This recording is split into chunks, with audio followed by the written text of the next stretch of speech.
Ei, pessoal, hoje a gente volta a falar de economia mineira. Um grupo de professores e pesquisadores da UFMG fez um estudo sobre diferentes cenários de isolamento social da Covid-19 e os impactos econômicos que podem ocorrer no estado em cada um deles. Eu vou conversar então com o professor do CEDEPLAR, da UFMG, Edson Domingues, que coordenou esse trabalho, essa equipe, para desenvolver aí o estudo em cima desses três cenários. Professor, muito obrigada por atender a gente. Muito obrigado pelo convite. Como é que você definiria esse cenário, só para a gente começar a entender, não é? Como é que, melhor, como esses cenários foram definidos? A partir do quê? Eu sei que são cenários de isolamento da Covid, considerando a doença e os distanciamentos que se pretende. Vamos começar, então, como é que foram escolhidos? Sim. Então, nós trabalhamos com três cenários baseados no modelo epidemiológico e nos dados da pandemia em Minas Gerais no início do mês de março, meados do mês de março, quando começaram as primeiras estratégias de isolamento. Então, um cenário de isolamento estendido, mais ou menos mantém o padrão de isolamento adotado em Minas Gerais desde aquela época, desde meados de março. Um que a gente chamou de liberalização parcial, onde há um certo relaxamento desse cenário de isolamento. E corresponde a que período? Não, aí é um cenário hipotético. Se o isolamento fosse enfraquecido, né, diminuído, e um cenário que a gente chamou de liberalização total, onde não houvesse nenhum isolamento. Né? A partir de um determinado momento, se abrisse e tirasse o isolamento. Então, o que é interessante notar, quer dizer, a gente tem um modelo epidemiológico e a gente sabe que quanto menor o isolamento, mais a doença se propaga, não é? Entre os indivíduos, na população, maior o número de internações e de óbitos, né? Esse é o que você tem quando a doença se propaga com mais intensidade, com menos isolamento. E aí a gente ligou esses cenários, esses resultados dos cenários de isolamento ao modelo econômico para o estado de Minas Gerais, onde a gente pôde calcular o impacto econômico de ter na economia mais pessoas contaminadas, mais afastamentos, mais internações e mais óbitos, né? Agora, então, pois não, continue. Do ponto de vista econômico, ter mais óbitos, mais internações é ruim, porque você está perdendo o fator trabalho, capacidade produtiva, renda e consumo ao longo do tempo, né? Agora, vocês fizeram um recorte. Esse estudo, ele não está tratando de todas as perdas que a economia mineira pode sofrer diante da pandemia. É um recorte, não é isso? Exatamente. A gente focou explicitamente na questão das infecções, né? Dos afastamentos devido à doença, das internações e dos óbitos, né? Então, é o efeito da pandemia nas pessoas e disso na economia. Logicamente, a pandemia, a crise internacional, nacional, está afetando diversos países, né? Diversas regiões do Brasil, e isso afeta a economia de Minas Gerais de várias maneiras, né? Então, esse é um outro lado da questão, que é esse impacto econômico. As pessoas estão vendo aí, né? O desemprego, as atividades parando, a queda do consumo, etc. Então, isso é uma outra questão relacionada à crise, né? Do sistema econômico derivado da pandemia, que é mundial. Né? A gente está nesse estudo. Esse recorte, ele é em cima da doença em si, da decorrência para a economia por conta da doença em si, não é isso? Exatamente. As pessoas deixam de ir trabalhar ou têm que se afastar porque estão numa área... Quais são as situações, né? Uma situação óbvia é quando a pessoa está doente, ela deixa de trabalhar, se ausenta. Isso, exatamente. A gente tem uma projeção de que uma pessoa que está com o vírus, que tem alguns sintomas, ela fica pelo menos 15 dias afastada do trabalho, né? Em alguns casos mais graves, ela pode levar até 30 dias para voltar ao trabalho, então tem esses padrões da infecção. Logicamente, as pessoas os óbitos, as pessoas não voltam ao mercado de trabalho, né, pelo falecimento, então aí você tem uma perda permanente de fator trabalho. Quanto maior é o espalhamento da doença, maiores são esses efeitos negativos no fator trabalho e na renda futura da economia.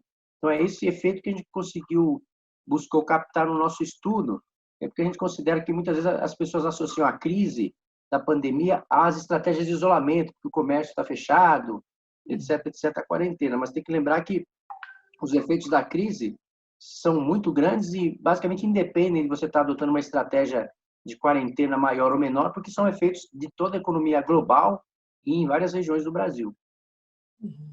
Agora, como é que aparece, então, a evidência do impacto, não é, em cada um desses cenários?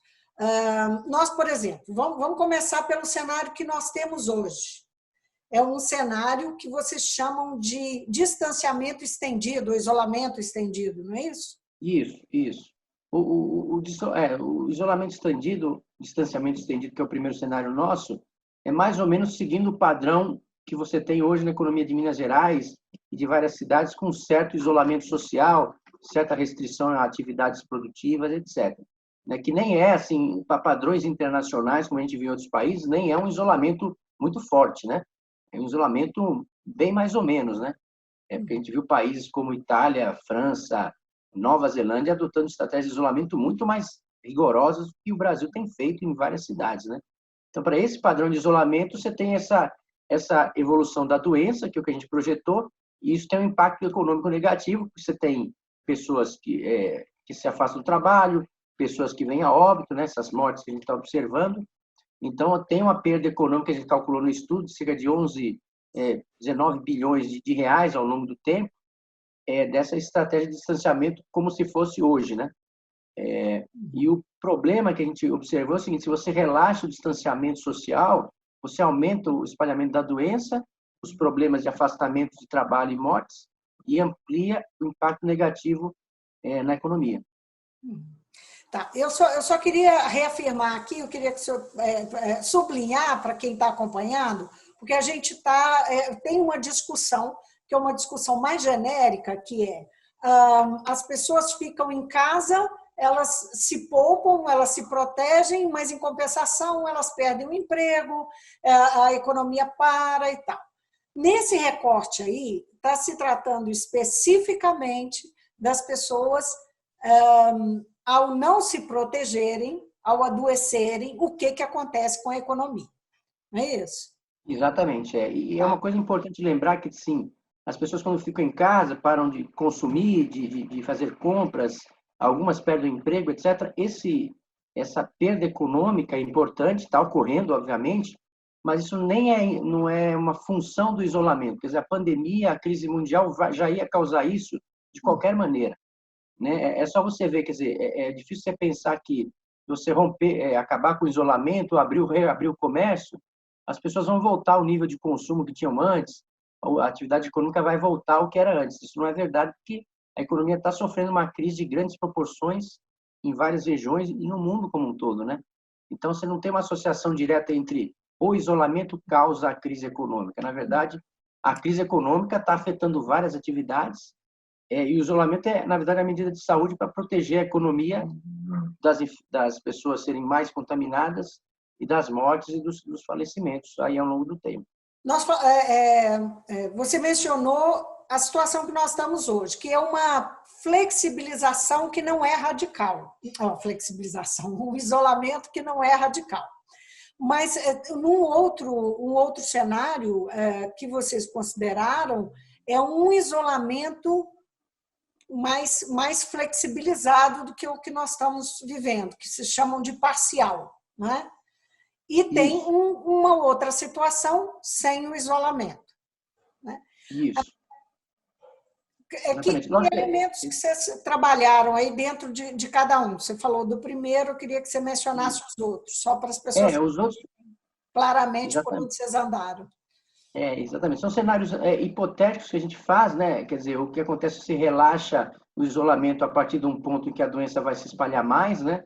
Logicamente, se você está mantendo o isolamento e a doença está controlada em termos da sua expansão e infecção, você pode começar a pensar em estratégias de diminuir o isolamento social e reabrir atividades econômicas, que é o que outros países fizeram, né? Mas já quando eles tinham um perfil da doença muito mais controlado, não é isso? O que você observa no Brasil é que você está num crescente de contaminação e de mortes, né?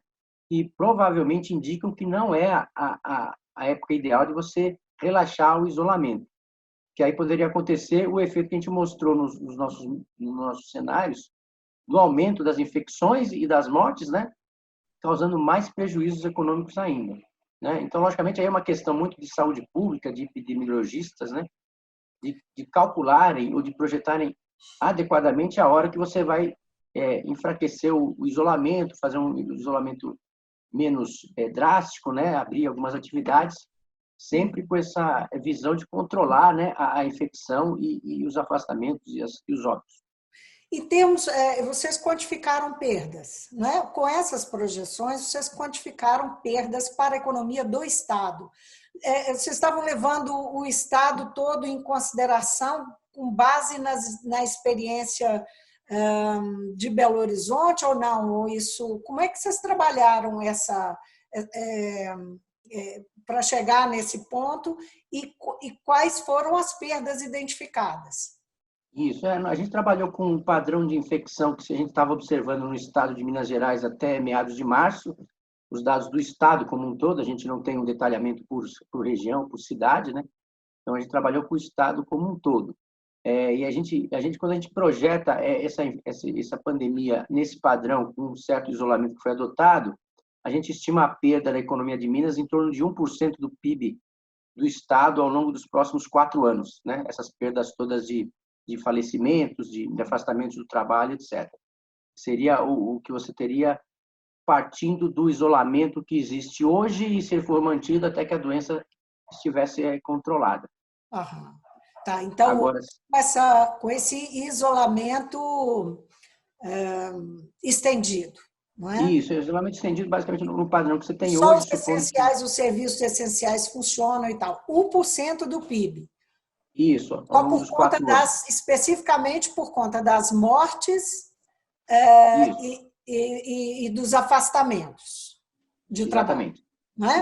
Está contando aí as perdas que vai ter com todo o resto, enfim, com a paralisação do consumo, o fechamento dos estabelecimentos e tal. Isso não a gente contado. Então, não, a gente só está isolando isso. Só esse efeito doença, né? Que se a gente chamar assim, né? Efeito doença. Já tem uma perda econômica importante, porque pessoas que estão morrendo, pessoas que estão deixando de trabalhar, etc., já é uma perda. Fora todo esse reflexo econômico que está vindo, né? Das outras questões, como você bem levantou, né? Você tem uma crise internacional nas exportações, perda de investimentos, a perda de consumo das famílias, que reduzem o seu consumo preventivamente por causa da incerteza, né? Quanto aos resultados econômicos futuros, a perda de receita dos governos. Então, todos esses efeitos são importantes, mas não é o que a gente está tratando no artigo.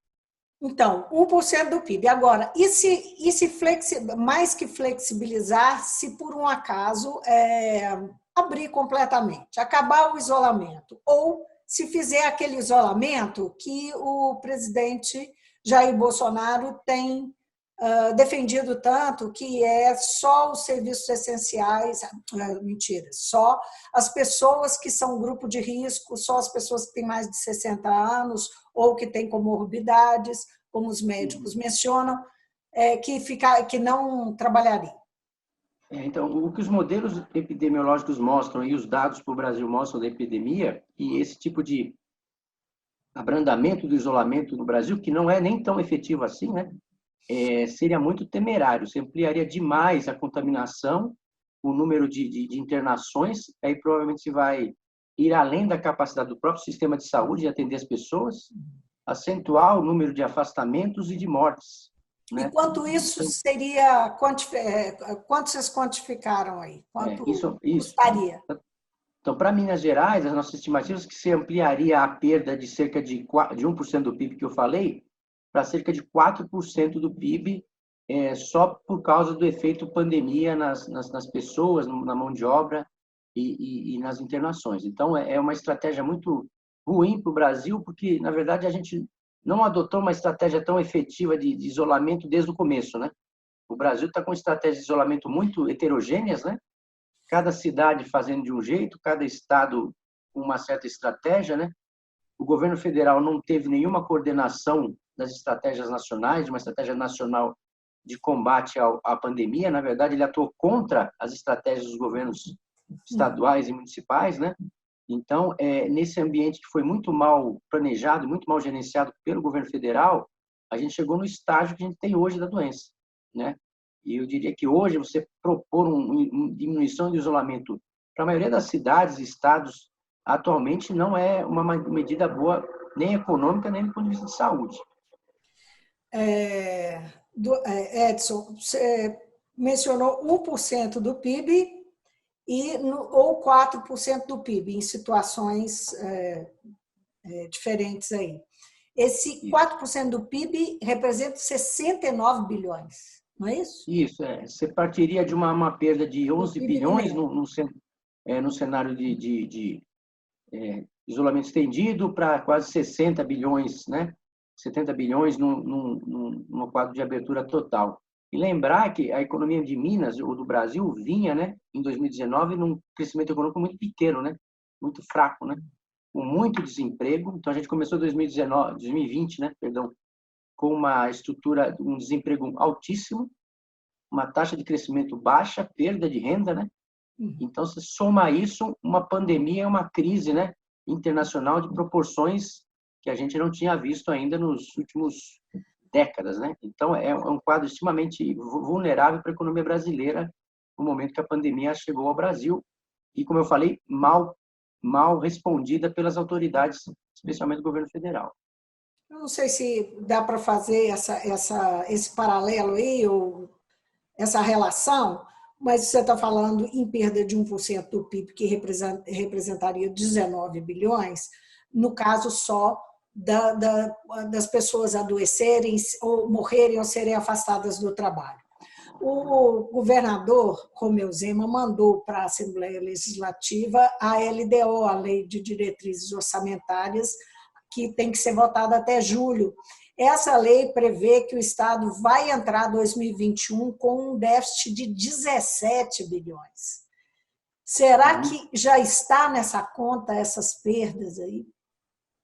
Provavelmente eles estavam trabalhando com um cenário no início de 2020, né, muito diferente do que está se observando hoje, né, que se estima perdas para a economia brasileira de 5% do PIB no ano, né, e tanto é que a lei que vai dar um suporte orçamentário aos estados do governo federal foi aprovada, né, então os estados serão um socorro, né, financeiro aí por causa da perda de arrecadação e da atividade econômica, né. No caso de Minas, insuficiente, né?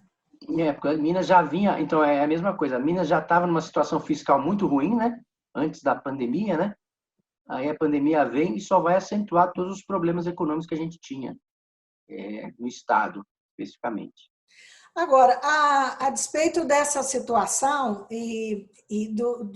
enfim, de dados que vêm sendo divulgados, existe uma pressão de parte dos empresários, do pessoal, tanto de indústria e serviços, para que os governantes, de uma forma geral, prefeitos, governadores, reabram o comércio, reabram os serviços, as indústrias e tal. Que alerta, com esse estudo, com base nesse trabalho que o CDPLAR fez, que alerta que pode ser feita a esses governantes? Eu acho que aí há uma certa ilusão de muitas pessoas achar que a reabertura do comércio e a volta de certas indústrias a operarem vai eliminar o efeito da crise, o que não é verdade, né? Vários países já mostraram que você reabrir a economia numa situação de pandemia, você continua na mesma recessão que você tinha antes. E provavelmente você vai acentuar muito mais a contaminação das pessoas e a evolução da doença, né? O que acho que o que deve ser feito é pressionar o governo federal, os governos estaduais a manterem, ampliarem as ações de socorro à economia, né? Nós tivemos a renda básica emergencial que foi aprovada e implementada pelo governo federal. Existem uma série de medidas de crédito, né, para indústrias, crédito para a folha de pagamentos, etc., que estão muito lentas na operação, então por isso também a indústria, o comércio está reclamando, porque essas medidas de auxílio parece que não estão chegando, né, nas atividades econômicas como deveriam chegar. Então acho que o adequado é a gente pensar que a epidemia deve ser controlada de acordo com preceitos médicos, epidemiológicos, para minimizar esse efeito econômico que a gente apontou de perdas futuras. E você tem um auxílio maior de políticas públicas para auxiliar as empresas, né, as pessoas que estão em dificuldade nesse momento. Parece que o que tem mais problema é a liberação de recursos para pequenos empresários. Isso está muito na pauta nesse momento, né? Pelo menos por hora, né? Exatamente. A gente teve uma liberação grande de recursos financeiros por parte do governo central para bancos, né? Mas aí o crédito chegar a pequenas empresas a taxas adequadas e condições adequadas não ocorreu, né? Então, provavelmente o governo vai ter que adotar uma política mais intensa, né, para que esses recursos cheguem para as pequenas e microempresas, né, para auxiliar nesse momento em que a atividade está caindo muito. Como é que esse estudo chega a... Como é que vocês dão publicidade a esse estudo, né? Quer dizer, nós estamos fazendo isso, mas como é que isso chega na ponta? Chega a essas pessoas que tomam decisões, os governadores, no caso o governador, os prefeitos e os empresários, né? Que afinal de contas se veem pressionados pelas circunstâncias e querem voltar a abrir os negócios e tal. Como é que isso chega?